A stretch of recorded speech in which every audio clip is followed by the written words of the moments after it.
The moment Hannah's voice cracked over the phone, I knew something was wrong. "Michael, you gotta see this woman in Tan Ben," she said, her words heavy with worry. "They call her the girl who slept sitting. She's breaking my heart." I'm Michael Scott, a guy who's made it my mission to reunite lost souls in the chaotic sprawl of Ho Chi Minh City. I've seen plenty, families torn apart, people lost to the streets, but Hannah's urgency hit me like a punch to the gut. As I hung up, my mind raced, picturing a woman so shattered she'd earned a nickname for her pain. I had no idea how deep her story would cut me. Tan Ben district was a sensory overload, a maze of honking motorbikes, sizzling street food stalls, and vendors shouting over the din. The air was thick with humidity and the smell of grilled pork, the kind of place where you could lose yourself in the crowd. I met Hannah at her Bon Bo cart, a rickety setup under a faded umbrella. She was a wiry woman with kind eyes, her hands moving fast as she poured rice batter into steaming trays. But her face was tight, her usual chatter replaced by a restless energy. "That's her, Michael," she whispered, nodding toward a figure slumped on the sidewalk across the street.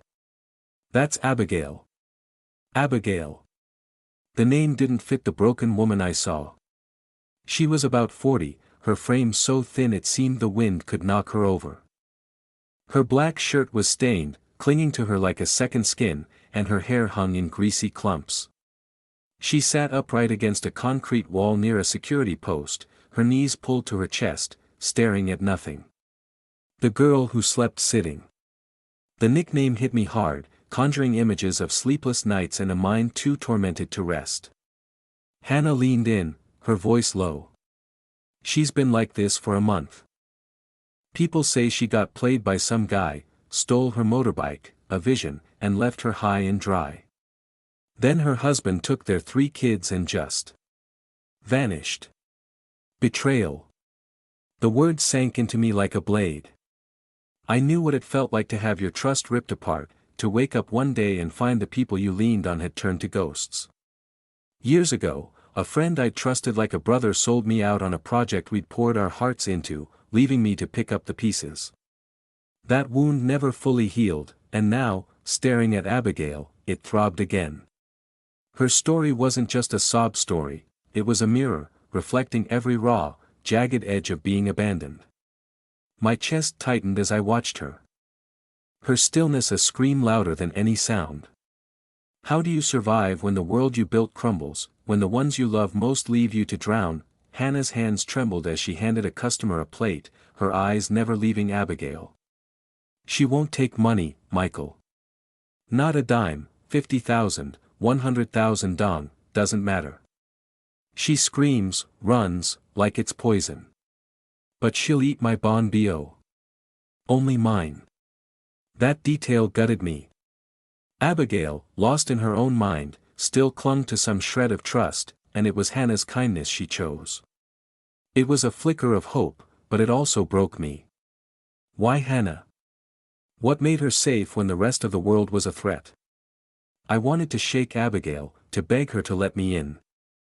But she was a fortress, her walls built from pain I could only guess at. I pulled out my phone, zooming in to capture her face, careful not to spook her. Her eyes darted, catching the light, sharp and alert despite her fragility. She wasn't gone, not completely. That realization fueled me but also tore at me. She was fighting to hold on, but for how long? Hannah's voice dropped to a whisper. "She's from Ben Din," I heard. "Had 3 kids. Lived here in Tan Ben before. This. But no one knows where her family is." The weight of those words crushed me. 3 kids. A mother, now a ghost on the streets, her life stolen by lies and loss. I thought of my own family, the fights we'd had, the times I'd walked away. What if I'd been the one to break them? What if Abigail's husband felt nothing, leaving her to this fate? My mind churned, guilt and anger mixing like a storm. I was furious at the man who'd conned her. At the husband who'd abandoned her, at a world that let her slip through the cracks. But I was also scared, scared I'd fail her, scared I'd see her face in my dreams if I didn't act. I'd been betrayed, sure, but I'd clawed my way back. Abigail hadn't. Not yet. And that difference burned me up inside. Why her? Why this woman, sitting like a statue, carrying a grief so heavy it bent her spine? I wanted to scream, to demand answers from the universe, but all I could do was stand there, my phone trembling in my hand, recording a stranger's pain. Hannah touched my arm, grounding me. Michael, she's not crazy. But if this keeps up, she might lose herself for good. Her words were a call to arms, snapping me out of my spiral. I nodded, swallowing the lump in my throat. We'll find her family, I said, my voice steadier than I felt. We'll get her help. But as I looked at Abigail, her head tilting slightly as if she sensed us, doubt gnawed at me. Could I reach her in time? Or was I just another bystander, watching her fade into the city's shadows? I pushed the thought down, focusing on Hannah's determined nod. This was my fight now, and I'd be damned if I let Abigail's story end on that sidewalk. As Hannah's words hung in the air, Michael, she's not crazy, but she might lose herself for good, I felt a chill despite Tan Ben's stifling heat. Abigail sat across the street, a statue carved from grief, her knees tucked tight against her chest. I'm Michael Scott, a guy who's spent years piecing together broken families in Ho Chi Minh City, but Abigail's stillness shook me to my core. Her betrayal, by a lover who stole her motorbike, by a husband who took her 3 kids, mirrored my own scars, and now, seeing her fragility, I was drowning in a mix of rage and fear. How could I help her when her wounds felt like my own? Up close, Abigail was a paradox. Her gaunt face, hollowed by hunger, still held a flicker of defiance. Her eyes, sharp as a hawk's, scanned the bustling market, catching every movement, the clatter of a vendor's ladle, the roar of a passing motorbike. She wasn't checked out, not like some I'd seen on these streets, lost to drugs or despair. No, Abigail was fighting, clinging to some invisible thread, and that made her suffering cut deeper. I crouched behind Hannah's cart, my phone still recording, my heart pounding. She was right there, but she might as well have been 1,000 miles away, locked in a prison of her own pain. Hannah nudged me, her voice barely audible over the market's chaos. She won't take money, Michael. Tried it myself, 50,000 dong. 100,000, doesn't matter. She screams, bolts like you're trying to hurt her. I pictured it, Abigail, cornered by a stranger's kindness, her trust so shattered that even a few bucks felt like a trap. It gutted me. I'd been there, after my best friend stabbed me in the back over a deal, leaving me to question every handshake, every smile. But Abigail's betrayal was worse, her lover, her husband, her kids, all gone. I wanted to yell at the sky, curse the cowards who'd left her like this, but all I could do was watch her clutch that filthy black shirt, her only armor against the world. She eats my bon bo, though, Hannah said, her eyes softening. Only mine. No one else's. That detail was a knife to my chest. Abigail, who rejected everything, money, food, pity, chose Hannah's small act of care. It was a lifeline, proof she wasn't entirely lost, but it also broke me. Why Hannah? Was it her gentle voice, her steady presence? I envied that connection, hated how powerless I felt standing there, unable to reach her. My own betrayal had taught me to rebuild, to trust again, but Abigail was still in the wreckage. And I was terrified I'd fail to pull her out. I zoomed in on her with my phone, catching the way she sat, upright, never slumping, even in sleep. She sleeps sitting, Michael, Hannah whispered. Always near that security post, like she knows it's safer. The post was a metal booth by the market's edge, manned by a bored guard who barely glanced at her. That choice, that instinct to protect herself, was a spark of hope, but it also fueled my anguish. Abigail wasn't just surviving, she was strategizing, picking her spot, guarding her space. Yet she was so fragile, her body wasting away, her skin dull from weeks without a shower. I thought of my sister, how I'd lose my mind if she ended up like this. And the thought of Abigail's kids, out there somewhere, twisted my insides. She's been wearing that same outfit forever, Hannah added, her voice thick. No bath, no change, nothing. I could see it, the shirt, once black, now gray with grime, clinging to her like a shroud. Her hair was matted, strands plastered to her neck, and her hands, curled into fists, were streaked with dirt. She was a mother, someone's daughter, reduced to this. The unfairness of it choked me. I wanted to storm across the street, wrap her in a blanket, tell her she was safe, but I knew she'd run. Her trust was gone, burned away by the people who should have protected her. My own betrayal had left me cautious, but Abigail's had stripped her bare, and I hated how helpless that made me feel. I turned to Hannah, my voice low. What else do we know about her? She sighed, wiping sweat from her brow. Not much. She's about 40, had 3 kids. Lived here in Tan Ben before. Whatever happened? People say she's from Ben Din, but no one's got a clue about her family. 3 kids. The words hit like a sledgehammer. I pictured them, maybe at school, maybe with their dad, wondering where their mom was. Did they know she was here, wasting away on a sidewalk? The thought made my throat burn. I'd failed people before, clients I couldn't reunite, families I couldn't save, and the fear of failing Abigail was a weight I could barely carry. My mind spiraled, anger at her betrayers mixing with guilt over my own limits. I wasn't a hero, just a guy with a camera and a mission, but Abigail's condition demanded more. She was starving, exposed, her mind teetering on the edge, and every second we stood there felt like a betrayal of my own promise to help. I gripped my phone tighter, my knuckles white. We can't let her stay like this. Hannah, I said, my voice shaking. We've got to find her people. Hannah nodded, her eyes fierce. I know, Michael. But she's slipping away. As Abigail's head tilted, her gaze catching mine for a fleeting second, I felt a jolt of connection, and dread. I had to act, or her story would end right here, on this unforgiving street. Abigail's fleeting glance, those sharp eyes locking onto mine for a heartbeat, jolted me like a live wire. I was Michael Scott, a man who'd sworn to stitch broken families back together in Ho Chi Minh City, but her gaze screamed a truth I couldn't dodge. She was slipping through my fingers.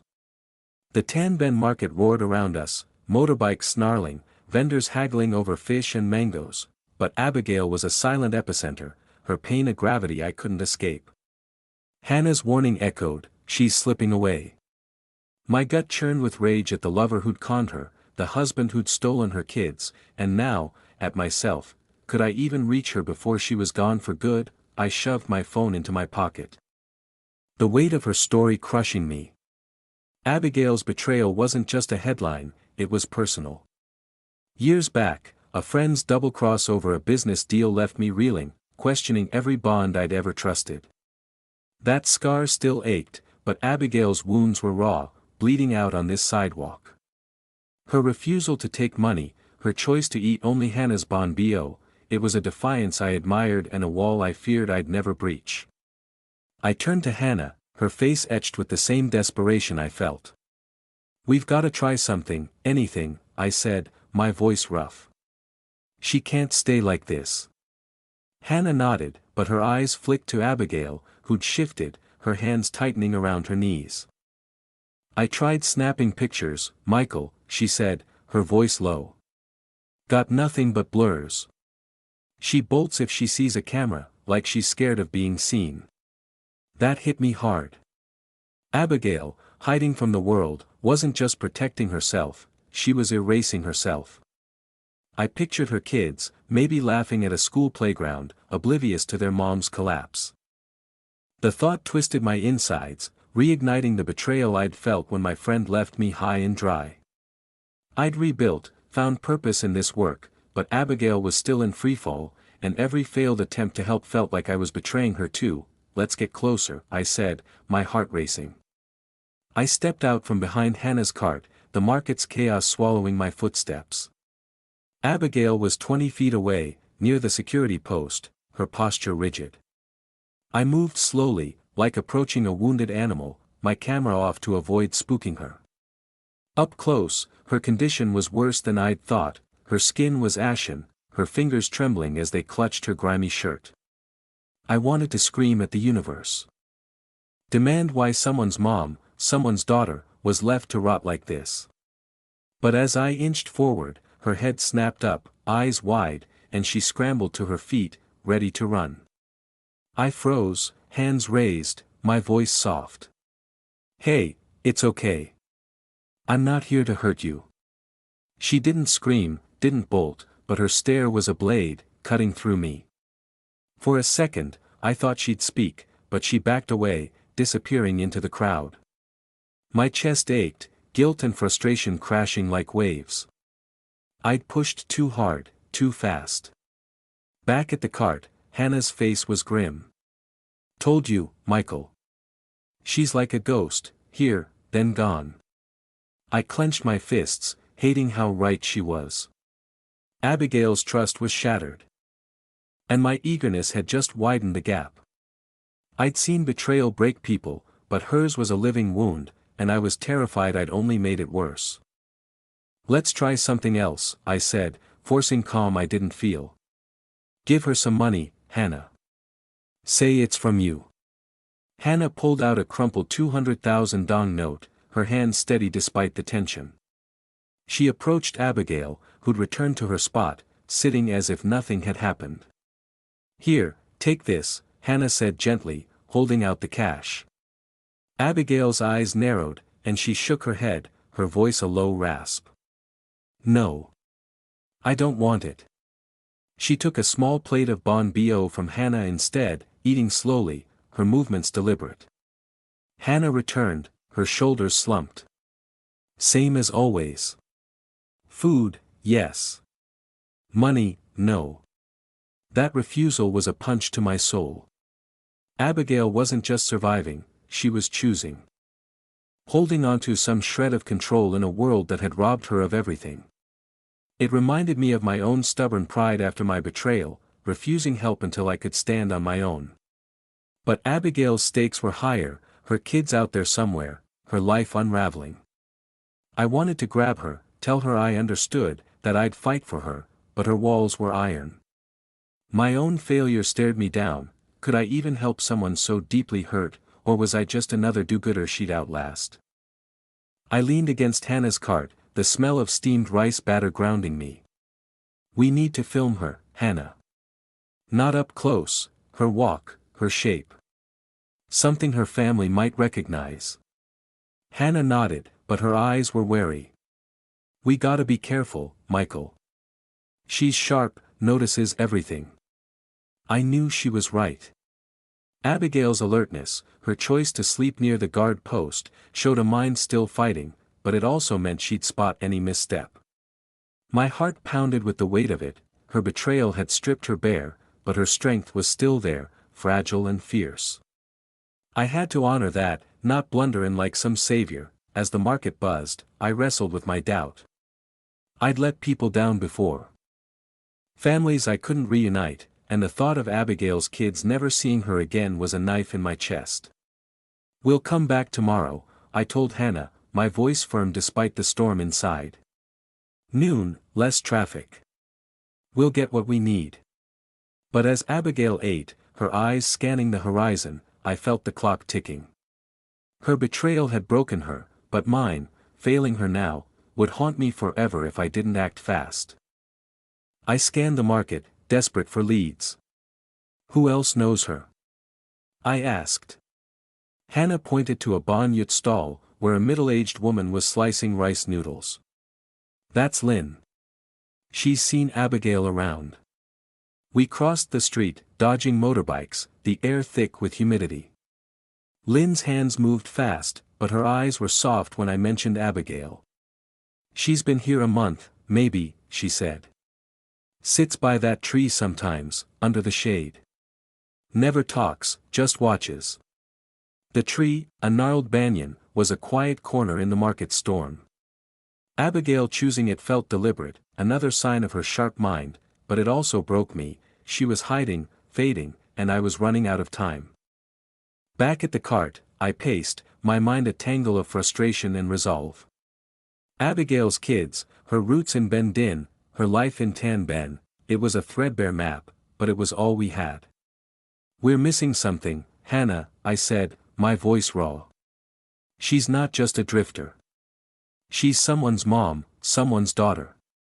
Hannah's eyes met mine, fierce with shared purpose. "I know, Michael. But she won't let us in." Abigail's silhouette, framed by the banyan's shade, was a taunt. Her betrayal had stripped her bare, and my inability to crack her story was a wound I couldn't ignore.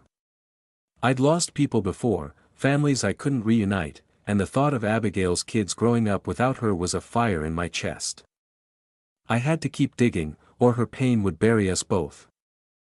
Abigail's silhouette under the banyan tree vanished as she bolted, her tattered shirt a blur in Tan Ben's crowded market, leaving my heart in my throat. "We need the community, Hannah," I said, my voice raw, pacing by her cart. "She's someone's daughter, someone's mom. Someone out there knows her." Hannah's eyes, fierce with resolve, met mine. "Then let's shout it, Michael. Get her story out." I pulled out my phone, my hands shaking as I opened my program's social media. I'd posted about lost souls before, but this felt different. Abigail's story was a fire in my gut, her betrayal a mirror to my own. I typed fast, describing her: 40, 3 kids, Ben Din roots, sleeping sitting by a Tan Ben security post. I added a blurry clip from yesterday, her silhouette against the market's bustle, her walk deliberate despite her frailty. "Help us find her family," I wrote, my fingers trembling. "She's fighting, but she needs us." I hit post, the clip going live to thousands, locals, expats, anyone who'd listen. The market's noise faded as I stared at the screen, praying for a hit. Comments trickled in: "Seen her by the banyan, poor woman, God help her." Each one was a spark, but also a reminder of how little time we had. Abigail's betrayal had stripped her bare, and my own, failing to crack her story, gnawed at me. I'd been burned before, left to rebuild alone, but I'd had a safety net. Abigail had nothing, and that injustice fueled my desperation. "We'll try again tomorrow," I told Hannah, the sun dipping low, casting long shadows. Noon, less traffic. "We'll film her walk, her shape, something her family might recognize." Hannah nodded, but her voice was heavy. "She's sharp, Michael. Notices everything. We can't scare her off." I knew she was right. Abigail's choice to sleep near the guard post, to eat only Hannah's food, showed a mind still calculating. Still clinging to control. It was a strength I admired, but it also terrified me. She could vanish if we pushed too hard. My mind flashed to my niece, her laugh, and I imagined Abigail's kids, waiting for a mom they might never see. The thought was a knife, twisting deeper with every second we stood still. As we packed up, my phone buzzed, more comments, shares, a few tips about sightings. It wasn't enough, but it was a start.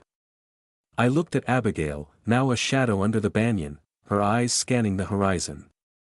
Her pain was my mission, her betrayal my call to arms. I couldn't undo what broke her, but I could fight for her now. To you reading this, I ask, what would you do for someone lost? Someone betrayed, slipping through the cracks? Share Abigail's story, help us find her family, because every second counts, and no one should fade alone.